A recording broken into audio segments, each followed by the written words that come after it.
I have been kind of doing it secretly by helping and teaching people how to reclaim their voice and kind of stand in their power. In fact, I wrote a book on power dynamics, and that was kind of the way to fight back.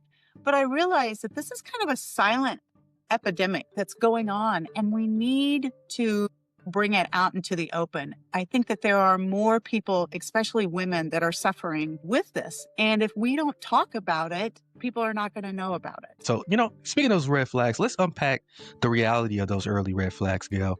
How they disguise themselves as care or love, like they did in your story. I think that many times it starts with guilt, right? You're not Mhm. a good person, right? Or, if you love me more, you do this. And then I think a lot of times it goes to urgency, right? I stand for what you stand for. I'm at your door like the landlord. I can see the future, yeah, I fast forward. I get on the mic and I transform. Follow me, I'm in rare form. Follow me on this world tour. The asteroid that you can't avoid. Small changes make it. Hello, Transform You family, and welcome back. This is Marcus Hart here, bringing gritty faith tales to spark your purpose. Today, we're going to be diving into a raw, urgent topic: the early signs of domestic harm, those hidden moments of control and isolation that sneak in before things escalate.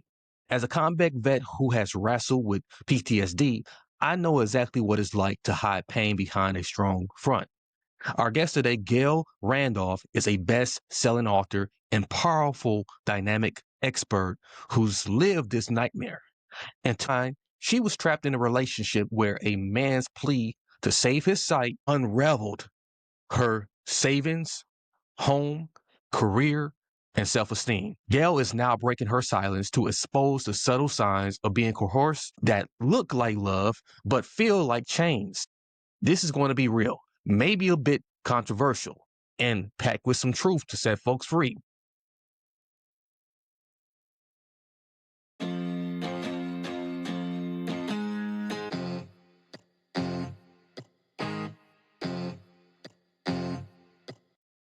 Now, I know you're ready to get in, but before we start, I want to amplify your voice just like Gail.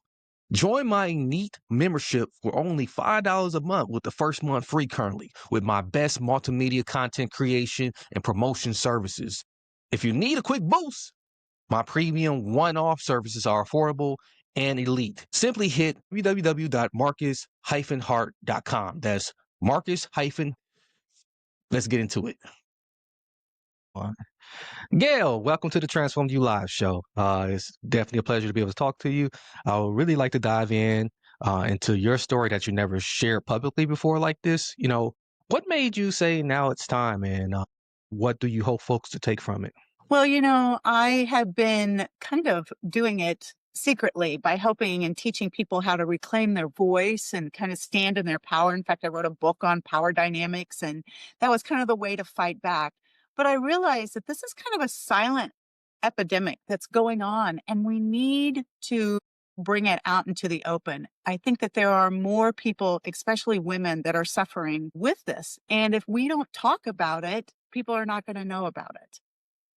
It's definitely going to be one of those things that continue to get, kind of what they call it, sweep underneath the rug sort of thing.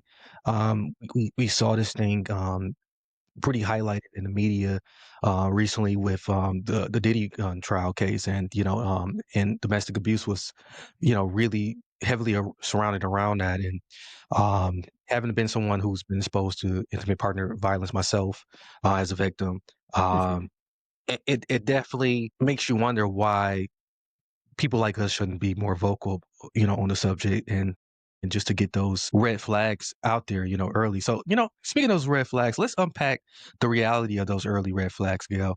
How they disguise themselves as care or love, like they did in your story.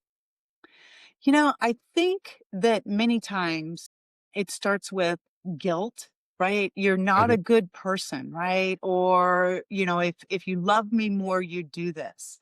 And then I think a lot of times it goes to urgency, right? They want to fast Mhm. track the relationships.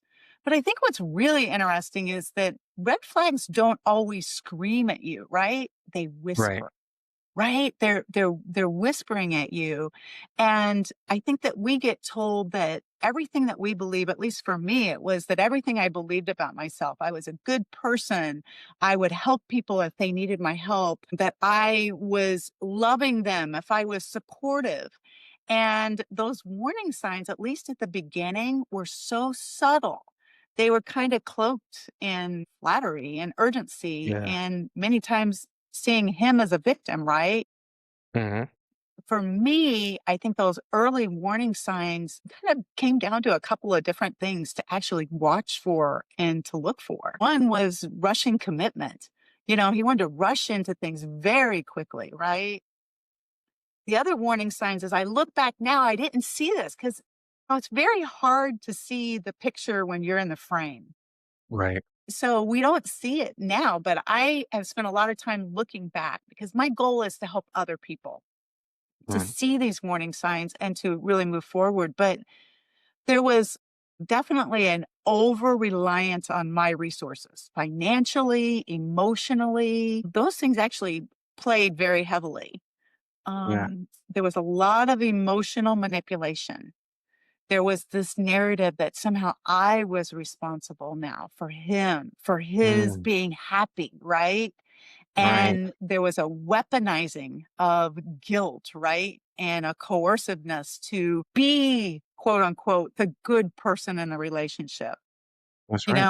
There's this minimizing, I think, too, of omitting their baggage, the things that they bring to Hmm. the relationship. Now, I'm not Yeah. saying you go out on the first date, right? And somebody's going to like unload everything on you. I'm saying like into the relationship, when it starts getting more Hmm. serious, you Yeah. should start sharing those things, those baggage things, because we're human and we're going to Yeah. bring baggage to a relationship no matter what. We all grew up in a family that wasn't, that was dysfunctional in some way. Mhm.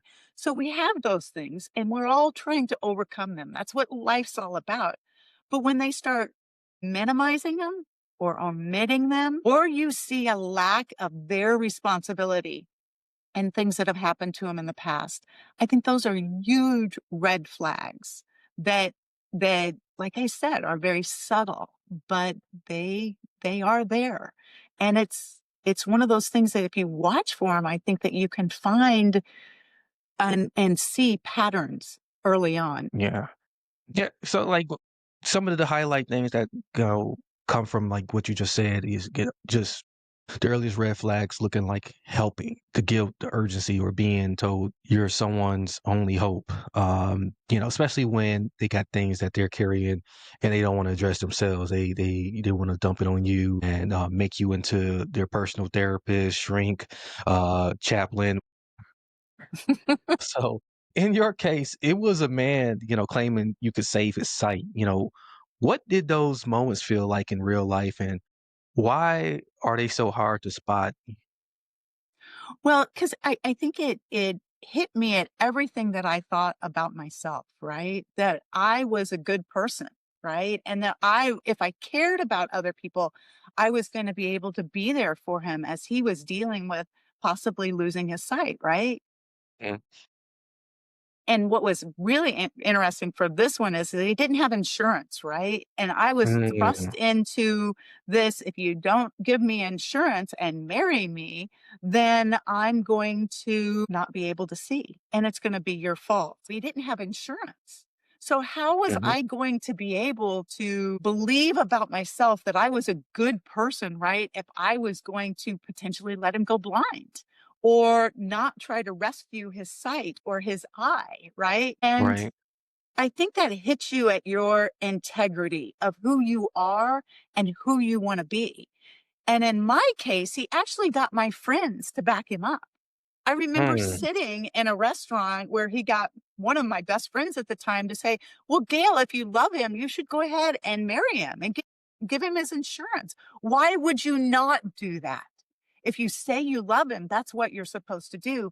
Even though I knew there were red flags, there were issues Yeah. before, and I had turned him down for marrying him even before that and said, "We need to work some things out first." But when you have your very core of your self-esteem of who you are, a good person, being attacked, which I think is one of the tactics that they use, I think it's very hard to fight against that because you want to be a good person. You want to be able to help people. Yeah, you're definitely describing how cohesive control whispers. It don't scream at you all the time. It's always no bruises sometimes, and it's more just pressure. And you really nailed it by giving us a full illustration of how that looks. So sometimes people fall into the trap of like um compassion, uh, but is really control. Like, was there any type of conversation, like specifically that made you say, okay, this is solicitation for compassion, but it's really control? I wish there was a conversation about that. Hmm. But it wasn't. It was so slow, it was so subtle, and it took me a long time to realize what he was doing because of the gaslighting, because of the Yeah. lying, because of, they really believe what they're saying. So they're so Hmm. very convincing. And there wasn't like one conversation. I wish there was. There were times I went to friends and I said, something doesn't feel right here. And I wanted to like spread it out, and lay it out and say, look Yeah. at this with me, right? But what happened was people go, he's a great guy. And still to this day, I have people say, if you line up all the men in the world, he'd be the last person I'd pick, right? And Mm, I'm like, but now you know what he did. yeah. The other thing that I love now, and I think this is how we victimize, you talked a little bit about the people who get out of abusive relationships or that are in Mm, abusive relationships. Just yesterday, when I was talking to somebody about doing this podcast, they said to me, well, if it was so bad, why didn't you get out sooner? so good. And I hear that all the time, and it just makes the Yeah. hair on the back of my neck go up, right? Because Hmm. it's not all bad. So you don't realize what kind of abuse that's going on, right? Yeah. If you remember back when Patty Hearst was kidnapped, right? Hmm. She had this thing, that came with her. I forget what they call it, but it's kind of this fondness towards her abductor. And when I look at that case and I look at what had happened to me, it's this reward, right? And then punishment, right? The Yeah. reward and then punishment. So you are constantly in the state of about the time you're fed up, this great thing happens and you have this great experience with the person, or you see that good thing in them that you loved from the very beginning. So you constantly want to try to get back to that. And it's not as simple as people see want to make it out to be. It's not like, oh, it's bad, like, oh, it's a bad job or I've got a bad boss. It's not constant. So you don't see it as the way that they can. And I think that's why it's so important. Other people outside are kind of your touch point to be able to Yeah. say, hey, let's really unpack this. And I think it's because society in general, we don't like to see bad things. We don't like to talk about it. No. And we Yeah. definitely don't like to admit that maybe we were part of the problem where we didn't hear from other people. So I think that if we can raise awareness, we can create friends, relatives, people in our communities that truly can support other people when they're in this situation to help them see the reality. Because again, it's not shouting, it's whispering. I can't agree with you more. Community is so important. Find that safe space where you can unload this stuff, and having those, like you mentioned, having those third and fourth eyes on the situation, because a lot Mhm. of times our primal instincts, as you described, is like, we going after the reward, but at the same time we trying to run away from the pain for survival. And then we're magnifying and amplifying that one great moment in the relationship that kind of show like hints that this person has some good in them, but we dismiss all of the other things that's like, very negative, because we were hoping for that one thing to reappear again and again to make it a long lasting monogamous relationship, you know. And but a lot of times we are in fairy tale, and without getting someone to intervene and be our second eyes, I think it's hard to watch for those subtle traps that are sneaky, you know, especially when you have expectations to fix things. So for folks searching red flags of abuse, you mentioned earlier about the fast moving relationships and guilt as key signs. What's one red flag that you wish you would have known to watch for back then, and how can someone tell it's not just love or care? I don't know if I could just say it was just one, but now as I Hmm. look back at this, I think it's this it's kind of a trifecta, right? They rush the Right. relationship, they're constantly creating crisis, and you're constantly having to save them. Mm-hmm. So you get into this kind of emotional type of turmoil where you're always feeling overwhelmed and Hmm. conflicted and guilty that you're not doing enough, right? Or that you should Yeah. be doing more to help. And I think that that type of situation, right, makes a great case for abuse. Yeah. It's great to look at how other people are behaving, but the truth of the matter is we only have control over ourselves. So if we aren't tuned into how we're feeling and we haven't been taught for the signs to look for, we don't know this because, again, it's a slow, subtle process. If they started out being the people they were at the end of the relationship, we would have never gotten into it. Yeah. Right. But they Exactly. start out as these loving, caring, wonderful people, and we think we've met the person of our life, our lifeline, our soulmate. And it's hard to recognize. Again, when you're in the frame, you can't see the full picture.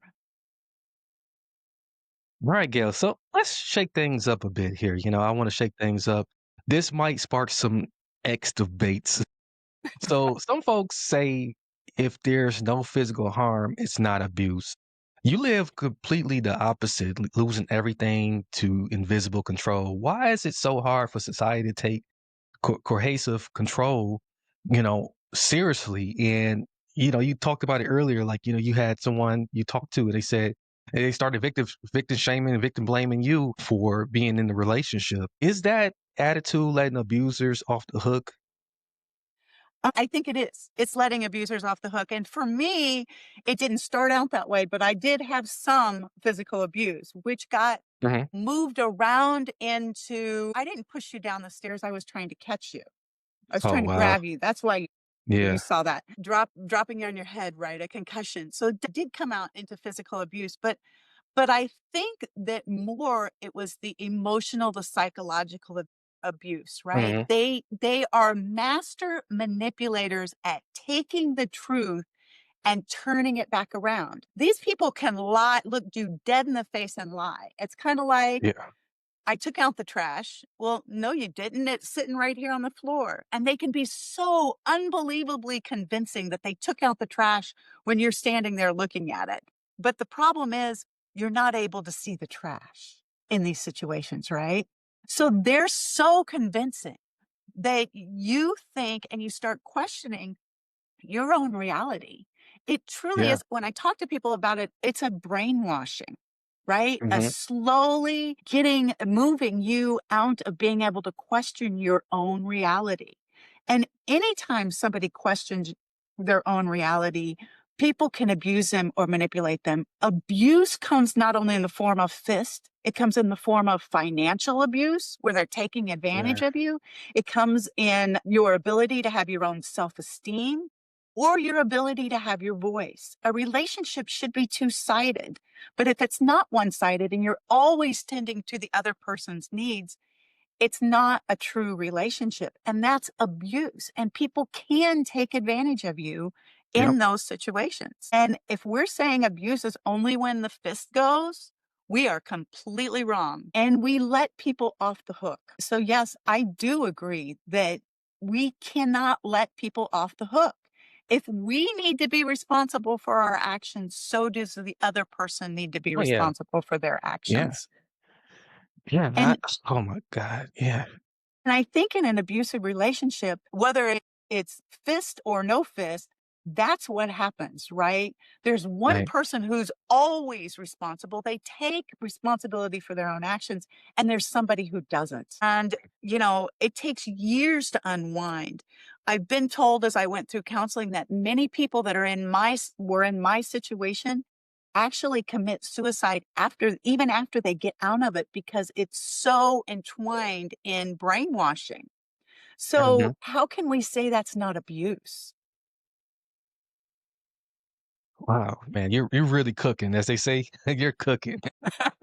So, the whole erosion of you emotionally, socially, and psychologically, it's all kind of evident of the cohesive control.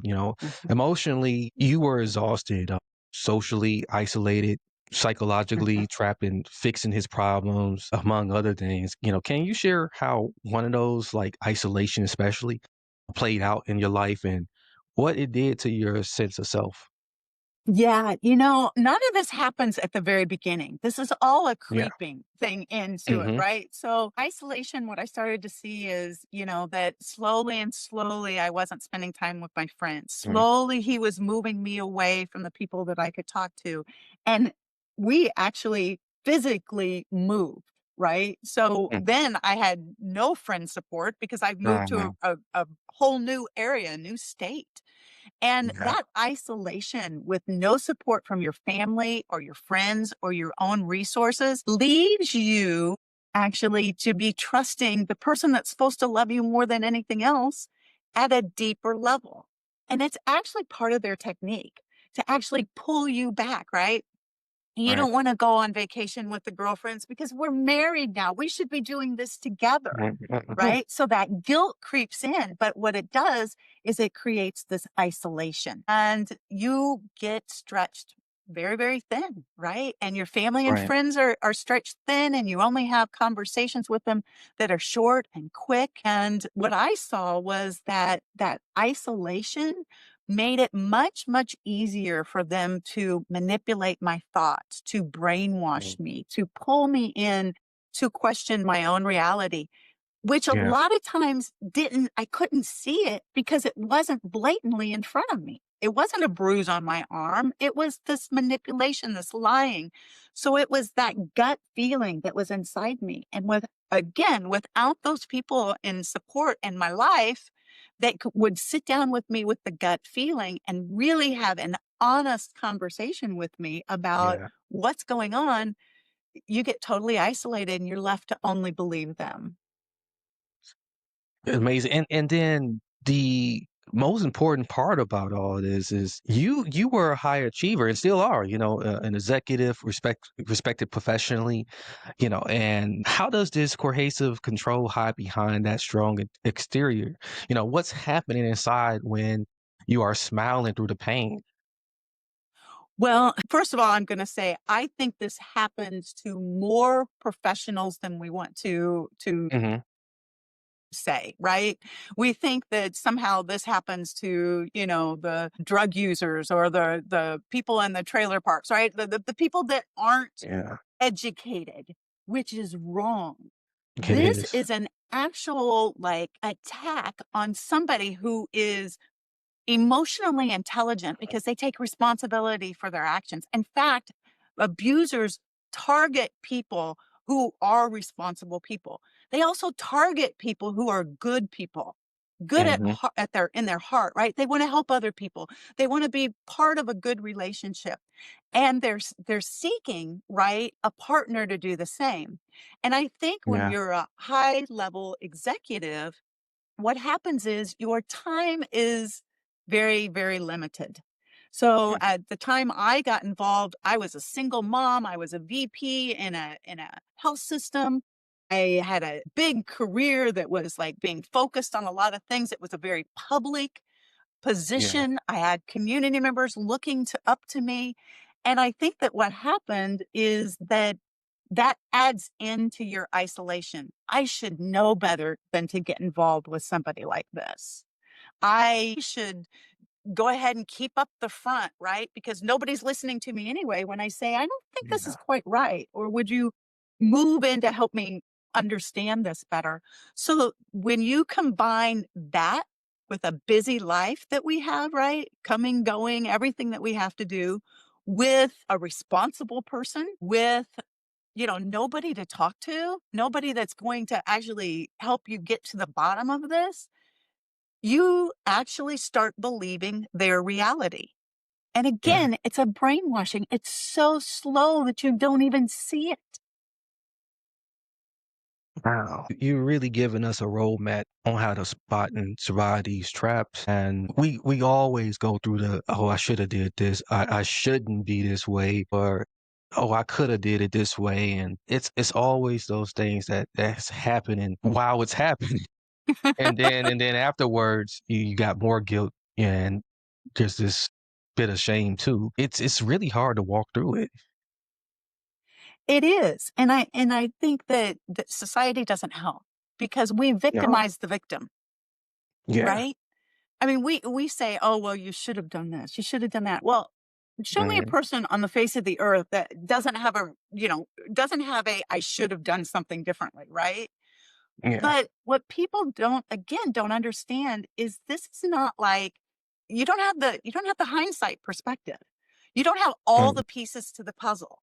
Right? When you're out of it, you look back, you see the entire puzzle in all its entirety. But when you're in it, you only have a piece and you only see Yeah. one piece. And when we victimize the victim, we're criticizing them because they only have a piece. Yeah. And I think that's so wrong. Yeah. That's true. So let's talk about solutions, okay? How can we support folks early and empower communities to act? Well, I think that the first thing that we need to do is we need to be good people, right? We need to be Mhm. able to be trusted third party perspective people. Yeah. If we aren't to our friends, to our families, to somebody else, or if we can't be it to help them guide them to go to a coach, right? Or a Right. therapist or somebody that can help them give an objective look at what's happening. And I want to caution people here. This doesn't mean, as a trusted third party perspective, that you try to convince somebody not to be with somebody because Mhm. I'm convinced you can't convince anybody of anything. Oh, And what happens is oh, that you has a can't. counter effect, Yeah. right? They dig in even deeper because in their world and reality, things are great. They just have this Yeah. nagging feeling something's not. So I think that we need to be that. I think that we need to encourage people to look at legal advisors and financial advisors ahead of time, right? Yeah. And the other thing that I think we need to do is boundary training. I think that Mm. we have somehow confused people that love means that we say yes all the time. And Right. it's not. No. Love is actually holding your boundaries, right? It's not Mhm. giving all the time. It's saying, hey, you know what? I need my time alone too.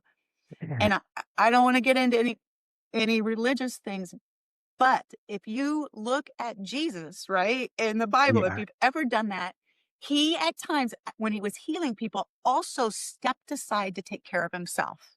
Mhm. Mhm. And if we don't teach Yeah. people to do that and have their time by themselves and hold their boundaries, get their right sleep. I mean, sleep deprivation was another thing he did, right? And food deprivation, right? Those were things, and they were subtle. Oh, they were so subtle, always in this thing that I'm doing it for you. But if we don't step back and take care of ourselves and look and have our own boundaries, if we say don't instead of I won't, and teach people to make that change, people will continue to bust through our boundaries. And I'm so glad you brought up Jesus, and I'm a shameless Jesus freak myself, and so like it creeps into the podcast every now and then, and I'm always accepting of it and welcome it. And I believe Jesus is a perfect example. The importance of self compassion, self love. So you can have enough to give to others and recognize the distinction between what's a bad form of showing love, what's a good form of showing love. Because if you treat yourself right, hey, you're not gonna want nobody to ruin how good you treat yourself and are compassionate to yourself. So yeah, that's Great illustration, and you said the right support. You know, therapists, advisors, coaches, friends, they all make a difference. Especially when it comes to helping you see the truth. You know, what's one thing you wish someone had said or done early on to help you see the truth, and why is that objective voice so critical? I think that I wish that somebody early on had just let me talk it out. I think Hmm. if they would have not said, "What are you talking about? He's a great guy." If they would have Yeah. said, "Apparently something's bringing this to your awareness because you're Mm. asking me about it. Let's dig a little deeper. What's going on? You obviously have some reason you've brought this up. What's going Yeah. on?" Right? Just let me talk about it. But so many times we shut people down because we don't want to hear it. Right. And I think if somebody had just said, I see some issues here, Gail. I see some dissatisfaction. I see some questioning. Tell me, what is it you're questioning? And I think that if they would have allowed and dug a little deeper, it's that old game. Have you ever heard like 30 questions, right? When you Yeah. ask a question, ask another question, ask another question. If they would have listened in a manner of which they just asked questions and dug a little deeper, I think I would have avoided a lot of things. Mhm. But instead, Wow. people push, right? Right. Wow. And my goal is, and the reason this is my first time actually talking publicly about this, and my reason is I want to be able to equip people to see signs of abuse, right? Or not fall into an abusive relationship, and also to help be a better community support. Yeah. So, and actually, we are doing, actually, I'm putting together a movie to be able to do that. Can I talk about that? Is that okay? Hey, I was just about to ask you about the film too, you know, so you read my mind there, and because you are, you know, working on something that's going to empower other people. So you're working on the film and a red flag worksheet as well. So how can communities, friends, family, churches spot these signs and step up without judging or overstepping? I think, well, first of all, I think we need to stop judging people. We are all Mm. on our journey, right? In life. Yeah. Some people are on a different journey than other people. And I think so many times we stand back and go, well, I'd never struggle with that. Well, you're standing in your own struggles with something else, right? And that person's Yeah. not in that struggle. And we talked about Jesus, right? We need to make sure that we're loving each other through the journey. We're Yeah. going That's to right. make mistakes. We're going to fall short. It's going to happen. And I Mm. think that when we stop judging other people, we actually put ourselves in a position to be a resource to other people. And when we can be a resource to other people, that's when we see real change. We can't control other people, but we can control ourselves. When we respond to situations instead of reacting, we stand in our power. That's where true influence comes in. Yes. And I'm hoping with this movie, it's going to be kind of a psychological thriller, but we're spending a lot of time building into the movie different aspects so that people can see these in relationships that might not be good or bad, and provide a way for them to either get out if they need to, or to not get in them in the first place.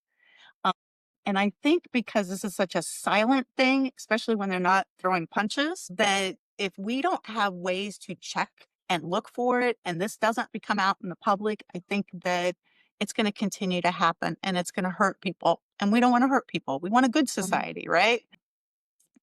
And it's what happened to me was I saw it as a responsibility to be able to teach and help other people. And that's why we go through things, is to help other people. So we're still looking for a producer. So if you have anybody out there, we're still looking for a great producer that's going to plug this. But Yeah. we have really spent a lot of time looking at the situation, taking it. It's going to be based, of course, on a true story, but looking at the situations and then pulling out the things in such a manner and a way that it will spark in people's brains to go, ooh, I need to think about that, or I need to talk to somebody about that. I'm really excited about that, you know, film. So I would love to see that fruitation, and whatever I can do to support that, you know, let me know. Do you have Thank a you. title for it already, so that, like, you know, when people see it, they can match it with a We face? So Don't actually have a for sure title for it right now, but Mhm. we are thinking that we're going to call it vulnerable. Okay. Yeah, it's great. We've talked about several different things, but I leave that up to the experts. Okay. We've also talked about trapped in plain sight. There's very different things that we can do with it. We're definitely open to ideas. So if you have any ideas, that's great. Okay. But our mission is very clear with this. It's not to Alright. have a best-selling movie in the theater, although that would be great. Alright. We'll take it if it comes. What it is to do is to be able to bring awareness to this and Yeah. hopefully save some people's lives and some heartache that you and I have dealt with. Amen, amen. Yeah, so, like, from what I hear, it's gonna be quite different from, like, what we see on Lifetime, so it'll be real good to get, like, some real good concrete experience and, some real insight into a film like that, so I'm excited about it. Well, So it's gonna be a little bit like yeah. Lifetime because it is gonna be a Uh-huh. psychological thriller. We're spending a lot of Yeah, time building in, so it's very entertaining in that aspect. So people but we yeah. wanna build in some things again that actually are will help people think and see. Excellent. So Gail, I know I have kidnapped you for a while now. But I definitely got one more question for you. It's Mhm. kind of burning me. And this might get folks on TikTok talking. So some victims say you should just leave. We talked about that earlier. When they see red flags, but you said it's not that simple. Guilt, isolation, even love can keep you stuck. What's Mhm. the biggest myth about leaving a cohesive control, and why is it so dangerous to oversimplify it?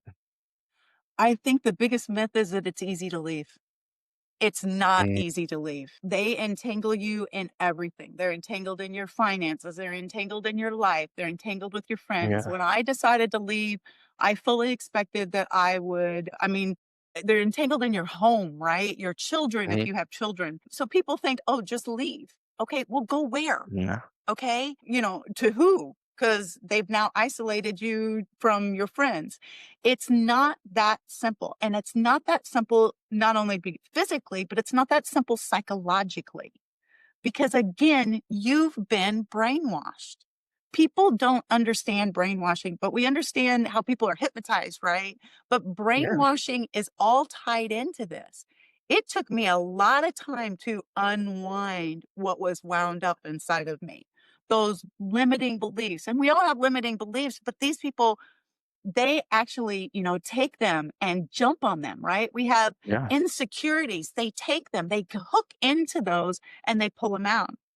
They're great listeners a lot of times to find out our insecurities so that they can use them against us. And when you've had that happen over a period of time, over a slow, process, it's not easy to step away. Well, it's not. Oof.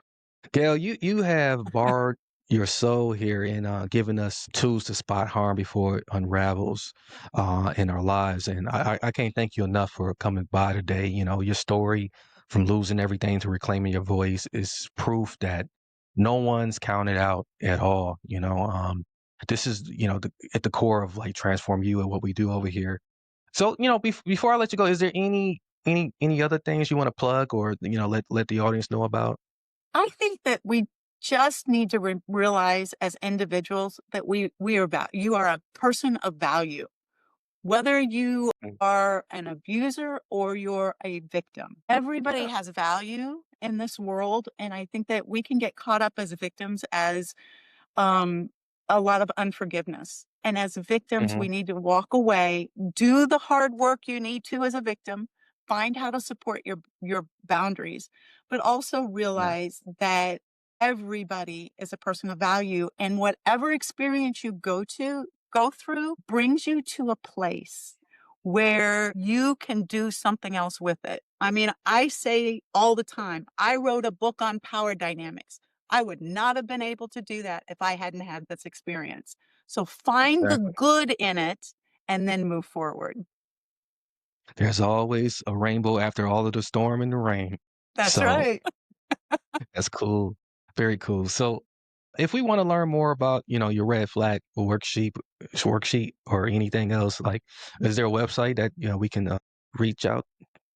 Yeah, actually, I will put it up. It's not up there right now, but if you go to Yeah. gailrudolph.com, there'll be some things up there. If it's not up there real quick, you'll start seeing some things up there so that you can actually download those. So gailrudolph.com and look for the red flag worksheet. Join our community, specify why you're, what you're interested in, and I'll be making sure to get you resources. You can always email me if you want it ahead of time at info@gailrudolph.com. Excellent. Well, thank you for making that available to us, and so that we will have that available in our episode description, and also other resources that we give out to our audience and those who stumble across. So it's gonna be great.